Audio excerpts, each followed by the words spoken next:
ነቢዩ መሐመድን ነው። እሳቸው በሞት ላይ ስልጣን የላቸው። ጥሩ ነው፣ ተወዳቸዋለህ፣ መልካም ነው። እሳቸው ግን በሞት ላይ ስልጣን የላቸው። በሰው ልጅ ታሪክ በፍጹም የማይደረግ ማንም ሊያደርገው የማይችለውን ሳይንስ እስከ ዛሬም ድረስ ተመራምሮ ነገር ግን ሞትን ሊያሸንፍ አልቻለም። ማንም የማይችለውን እርሱ ኢየሱስ ክርስቶስ ግን ቻለ። ከሞት ተነሳ፣ ተናገረ፣ ሞተ፣ ከሞትም ተነሳ። ከሞት የተነሳው ደግሞ እንዴት ሊሆን ጥሩ ነው?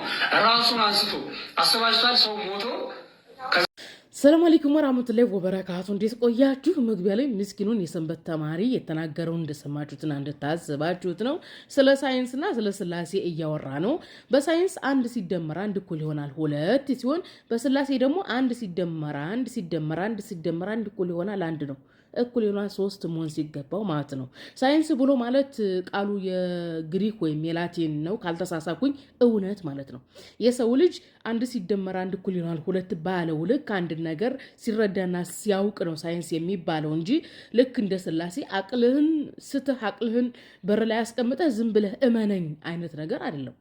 በስላሴ 1 ሲደመር 1 ሲደመር 1 ሲደመር 1 እኩል ይሆናል 1 ነው። ይሄ ደግሞ ተቀባይነት የለውም በሳይንስ ተአምር የሚባል የለም። በሃይማኖት ደግሞ ተአምር ራሱ አለ።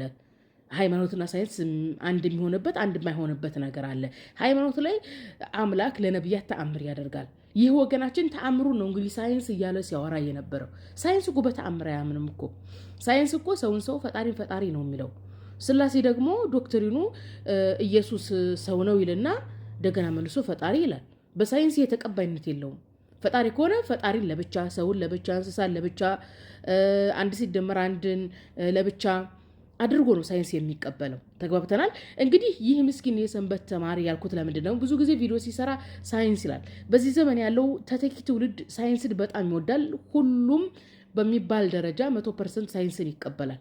ስለዚህ በንግግሩ ሳይንስን ጨመር የሚያደርገው ምናልባት የስላሴ ዶክትሪን እሳቤ ሳይንስ ውስጥ ይኖራል የሚል ሞኝነት ልባቸው ውስጥ ይገባል ብሎ ነው። እንደዚህ ብሎ ወጣት መሸወድ አይቻልም። ምክንያቱም ወጣቱ ሳይንስ ሌላ ሃይማኖት ሌላ እንደሆነ ያውቃል። በሃይማኖት ተአምራት አለ፣ በሳይንስ ተአምራት የለም። ፈጽሞ ተአምራት የለም በሳይንስ። እንግዲህ ይሄን ስላሴ የሚባለውን ዶክትሪን ኢየሱስ ሰው ነበረ ከዛም ደግሞ ፈጣሪ ነበረ የሚለው በሳይንስ አለ ካልክ፣ በሳይንስ ሙሴ ቀይ ባህርን ከፍሏል። ይቻላል? አይቻልም። ዮናስ በአሳ ነባሪ ውስጥ 3 ቀን ነበረ። ይቻላል? በሳይንስ አይቻልም። ይህ በተአምር ነው። ውሃን ወደ ወይን ቀይሯል። ለምሳሌ ኢየሱስ የሞተን አስነስቷል። ኢየሱስ ይሄ ተአምር ነው። በሳይንስ ግን የለም። ተከፍተናል። ስለዚህ በሳይንስ ተቀባይነት የሌለው ወሬን ነው ያወራው ሳይንስ ስላልክ ነው። ሌላኛው ነቢያችንን መሐመድን አለይሂ ሰላቱ ወሰላምን ፈጣሪ ከሚለው ነገር ነው እንትን እያወዳደረ ያለው። ነቢያችን መሐመድ አለይሂ ሰላቱ ወሰላም ምን ብለዋል? ነፍሴ ቢየዲህ ብለዋል። እንግዲህ አምላካችን አላህ ሱብሃነሁ ወተዓላ ነፍሴ ቢየዲህ ይላሉ። አላህ ምን ይላሉ? ነቢያችን ነፍሴ በእጁ በሆነችው ጌታ ይላሉ። ነቢያችን አለይሂ ሰላቱ ወሰላም አምላክ እንዳላቸው የአምላክ በፈለገበት ሰዓት ሊያሞታቸው እንደሚችል ነው ሲሙሉ እንኳን ሲናገሩ ማለት ነው። በአምላካቸው እየማሉ ሲናገሩ አንተ እኛ ፈጣሪ እንዳልናቸው ወይም እሳቸው ፈጣሪ እንዳሉ ወይም በእስልምና ሰውን ካልገደልን የሰውን ደም ለፈጣሪ ካላሳየን ወይም ፈጣሪን ካልገደልን አንድልም የሚል ዶክትሪን እንዳለን ነው እያወዳደርክ ያለው። ዶክትሪናችንና ዶክትሪን በጭራሽ አይገናኝም። በእኛ ዶክትሪን ነቢዩ መሐመድ አለይሂ ሰላቱ ወሰላም ሰው ናቸው፣ መካከለኛ ናቸው፣ ህዝብን ከአምላክ የሚያስታርቁ ናቸው። የሚዳነው ደግሞ በእምነትና በስራ ነው። አንተ ጋር ኢየሱስ ፈጣሪህ ነው፣ የምትድነውም ኢየሱስን ፈጣሪህን በመግደል ነው። ምን አገናኘው? ፈጣሪና ሰውን እንዴት ታነጻጽራለህ? በጣም ያሳቀኝ መጨረሻ ላይ ምን አለ? አያችሁ ይህን ሳይንስ አለ ኢየሱስ ፈጣሪ ነው አለ። ሙቶ ነበረ ራሱን ከሞት ያስነሳ ሰው። እንዴ ፈጣሪ ብለህ እንደገና ከሞት ያስነሳ ሰው ትላለህ እንዴ?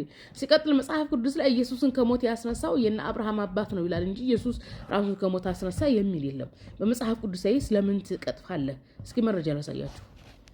ሐዋርያት ሥራ 5:30 ላይ እናንተ በእንጨት ላይ ሰቅላችሁ የገደላችሁትን ኢየሱስን የአባቶቻችን አምላክ አስነሳው። ምን አለው? አስነሳው። ሐዋርያት 3:13 ላይ የአብርሃምና የይስሐቅ የያዕቆብ አምላክ የአባቶቻችን አምላክ እናንተ አሳልፋችሁ የሰጣችሁትን ሊፈታው ቆርጦ ሳለ በጲላጦስ ፊት የጋዳችሁትን ብላቴናውን ኢየሱስን አከበረው። ማነው አክባሪው? የነ አብርሃም የነ ይስሐቅ አምላክ ማለት ነው። ታዲያ ኢየሱስ ራሱን አነሳ የምትለውና የምትዋሸው ለምንድን ነው? ኢየሱስ እንኳን ራሱን ከሞት ሊያስነሳ ነፍሱን ለፈጣሪ ሲሰጥ የነበረ ሰው ነው።